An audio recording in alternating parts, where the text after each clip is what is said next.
আজিৰ খণ্ডৰ প্ৰথমটো গুৰুত্বপূৰ্ণ খবৰ হৈছে উৎকট গৰম পৰিছে সমগ্ৰ ৰাজ্যত বৰষুণ বিচাৰি এতিয়া খমুহিয়া নামাজ লগতে দুৱা প্ৰাৰ্থনা কৰিছে এইবাৰ ইছলাম ধৰ্মাৱলম্বী লোকে বৰষুণ বিচাৰি হাজাৰ হাজাৰ মুছলমান লোকে আদায় কৰিছে খমুহিয়া নামাজ উৎকট গৰমে দহিছে এতিয়া সমগ্ৰ ৰাজ্য গৰমৰ বাবে বতৰ বিজ্ঞান কেন্দ্ৰই দেশৰ কেইবাটাও প্ৰান্তত জাৰি কৰিছে ৰেড এলাৰ্ট অসমতো বৃদ্ধি হৈছে গৰমৰ প্ৰকোপ বৰষুণৰ অভাৱত ভুগিছে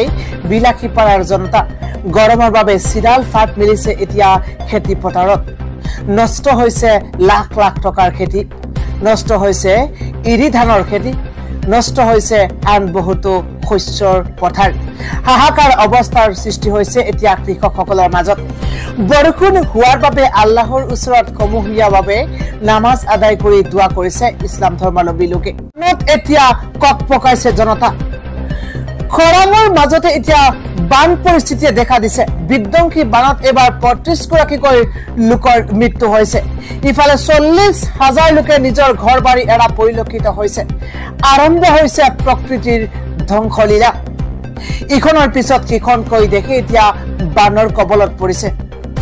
ডুবাই ওমান পাকিস্তান চীনৰ পিছত এইবাৰ আফ্ৰিকা বুৰিছে ভয়ংকৰ বানত পূব আফ্ৰিকাত বিধ্বংসী বানত ৩৫ গৰাকীকৈ লোকৰ মৃত্যু হৈছে বুলি জানিব পৰা গৈছে পূব আফ্ৰিকাত বিধ্বংসী বানত ৩৫ গৰাকীকৈ লোকৰ মৃত্যু হৈছে ইফালে নিজৰ ঘৰ এৰিছে প্ৰায় ৪০,০০০তকৈ অধিক লোকে সমগ্ৰ পূব আফ্ৰিকাত হোৱা অত্যাধিক বৰষুণে ধাৰণ কৰিছে বিধ্বংসী ৰূপ কেনিয়াত নদীলৈ পৰিৱৰ্তিত হৈছে ৰাজধানীৰ ৰাস্তাবোৰ আন্তৰ্জাতিক সাহায্যৰ বাবে অনুৰোধ জনোৱা হৈছে বিশ্বৰ অন্যতম দৰিদ্ৰ দেশ বুৰুন্ডিয়ে পূব আফ্ৰিকাত এইদৰে প্ৰলয়নকাৰী বানে এতিয়া কাল ৰূপ ধাৰণ কৰিছে কেনিয়াৰ ৰাজধানী নাইৰোবিত চিনচাব নোহোৱা হৈছে এতিয়া ৰাস্তা ঘাটৰ নাইৰোবি নদী আৰু কেনিয়াৰ আঠি নদীয়ে এতিয়া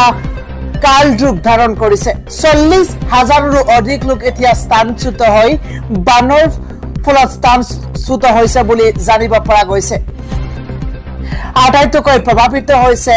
নাইৰোবি আৰু মাছাকুচ কাউন্টি